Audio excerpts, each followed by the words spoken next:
Bonjour à tous, bienvenue sur ma chaîne Vermisseau Jacob.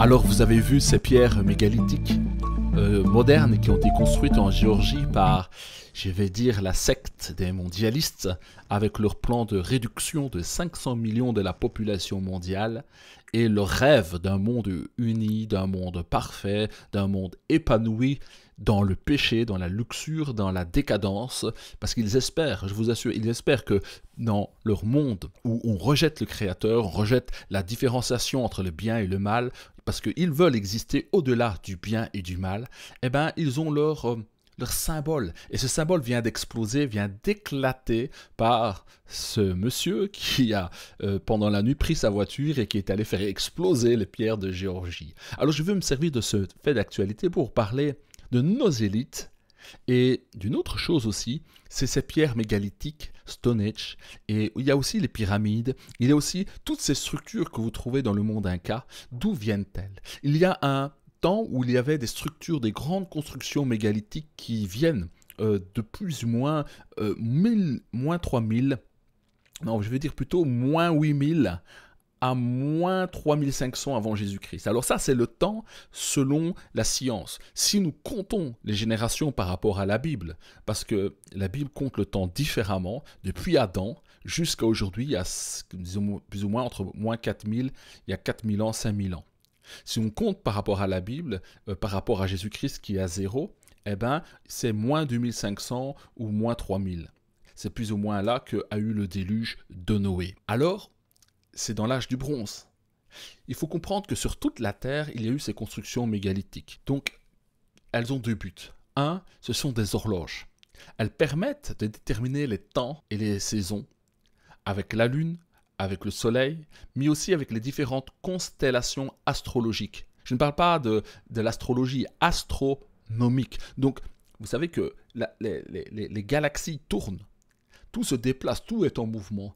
Et par rapport à ce point-là, des structures mégalithiques, l'homme passé pouvait se repérer pour déterminer les équinoxes, les solstices, le lever du soleil, et pouvoir se positionner par rapport à l'ordre de la nature pour récolter, pour semer. Donc, les mégalithes sont aussi le signe de la sédentarité de l'homme. Alors, ces constructions mégalithiques, on les retrouve par quoi? Ça s'appelle aussi des kermes, des tumulus et dolmens qui sont enterrés. Ça, ce sont les premiers. Puis des temples aussi, des menhirs, les dolmens, les cromlechs. Alors vous savez, on en trouve partout, et ici en Europe. Vous savez que beaucoup d'églises catholiques ont été construites sur d'anciens sites mégalithiques, sur d'anciens menhirs, là où il y avait des dolmens ou des cromlechs. Ça veut dire que la culture européenne a puisé dans d'autres cultures plus anciennes pour établir sa propre religion sur base d'une culture plus ancienne et passée. Vous voyez dans beaucoup de cathédrales, d'églises catholiques, vous trouverez des cryptes. Et quand vous allez dans les cryptes, qu'est-ce qu'il y a en dessous? Ce sont d'anciens sites mégalithiques sur lesquels ont été construites les églises catholiques. Pourquoi?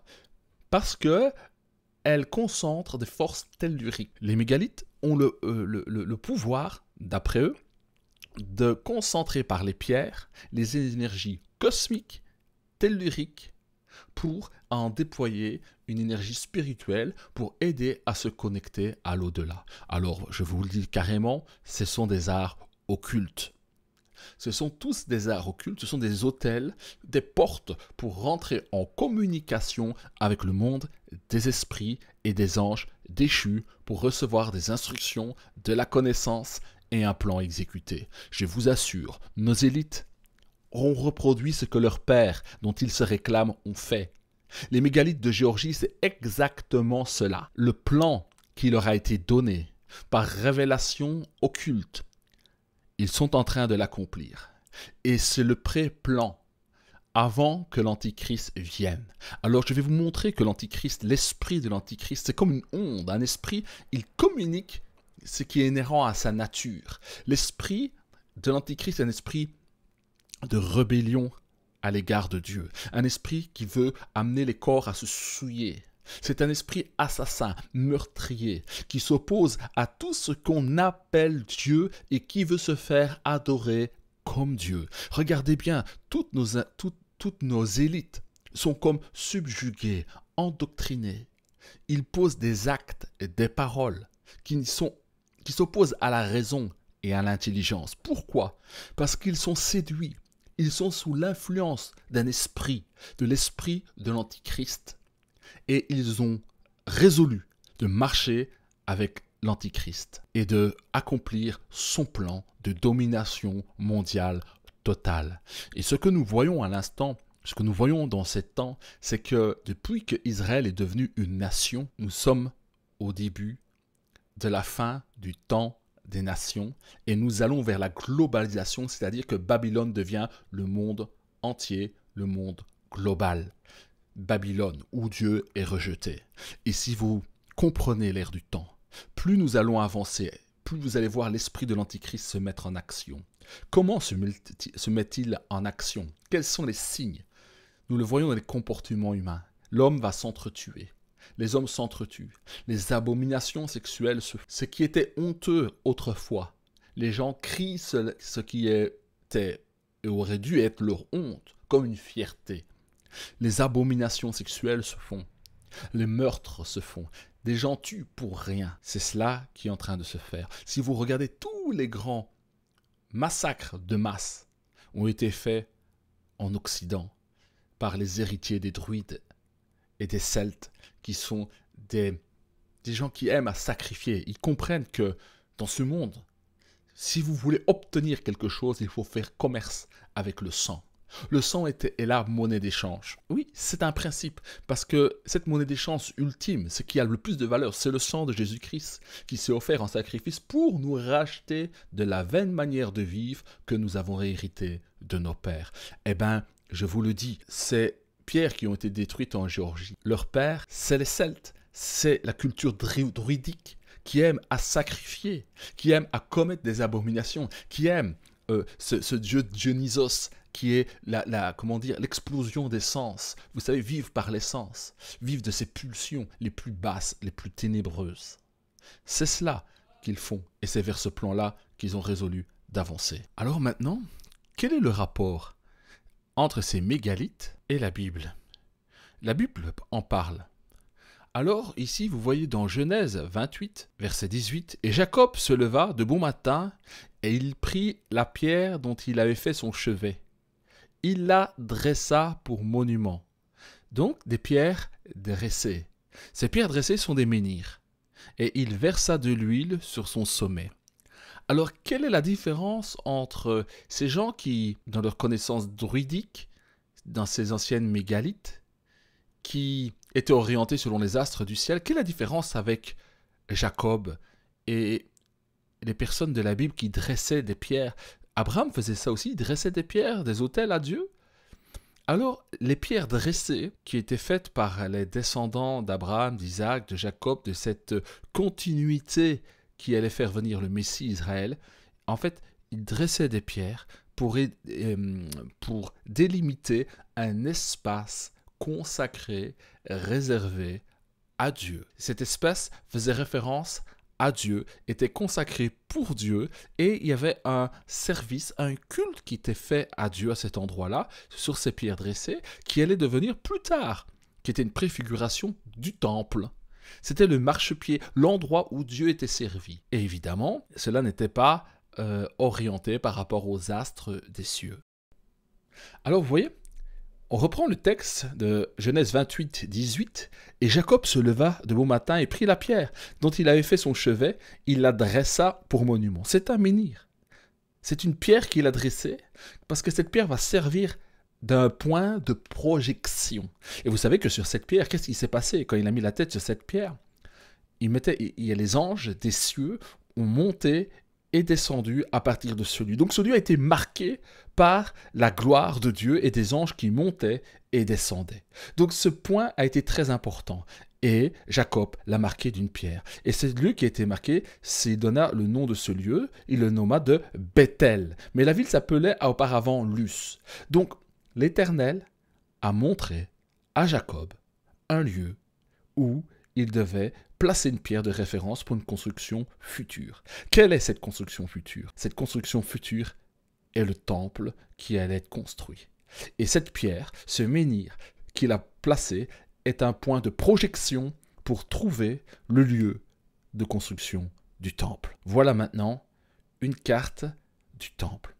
Et voilà, vous voyez sur cette carte le point de Bethel. Et là, vous voyez que il se trouve à 7 degrés du nord. Donc le temple avait une orientation avec un centre qui est placé est-ouest, nord-sud.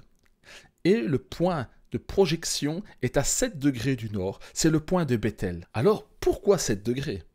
Allez-vous me dire. Ce point de 7 degrés, vous trouvez le centre du temple. Mais quand vous reprenez encore 7 degrés sur l'axe ouest-est en direction de l'est, qu'est-ce que vous trouvez? Le mont des Oliviers. Les sacrificateurs faisaient tout leur rituel de sanctification, de purification, et regardaient vers ce lieu du mont des Oliviers. Parce que c'est de là où le Maître, le Messie, va revenir. Donc le temple d'Israël et la pierre que Jacob avait posée a servi d'axe de projection pour trouver le centre du temple, du premier temple. Et vous voyez aussi le petit carré que vous trouvez dans le bout du temple, qui est le lieu très saint. Il y a une source qui est là en dessous. Et c'est par cette source qui venait là, parce qu'il fallait amener de l'eau pure dans le temple, parce que vous savez que les sacrifices et le sang qu'il y avait, cela demandait de beaucoup d'eau. Et l'eau, il y avait une source qui était là dans ce temple, dans le lieu très saint. Et c'est par là qu'ils ont fait échapper l'arche d'alliance. Alors, comment faisait-il d'une manière pratique pour trouver le point de projection? Eh bien, ce point de projection, là où était plantée la pierre dressée, ou le menhir de Jacob à Bethel, eh bien, il suffisait de mettre un feu devant cette pierre dressée et d'aller jusqu'au point de projection. Et alors là, dans la nuit, pendant la nuit, vous pouviez voir la lumière qui était exactement au point de projection et vous pouvez tracer une droite exacte, précise et avoir un axe. Et sur cet axe, vous pouvez trouver l'autre point, le point du temple. Vous voyez, donc, Dieu a donné l'algèbre, les bicarrés ou les tricarrés pour faire des angles, trouver des lieux, des endroits, un espace réservé à l'Éternel où il y aurait un culte. Parce que, comprenez bien, qu'est-ce que c'est ce lieu? L'espace du temple et du lieu très saint, c'est le seul endroit sur la terre qui est réservé à Dieu, qui est purifié, sanctifié, où le pied de Dieu repose, où la gloire de Dieu se manifeste. C'est cela le temple de Dieu, le premier temple, là où la gloire de Dieu se manifestait pleinement, dans ce lieu qui était sanctifié, où il y avait un rituel, où les sacrificateurs se rendaient, là où la gloire de Dieu se manifestait, est un lieu qui a été délimité par Dieu, posé par Dieu, par le service de Jacob.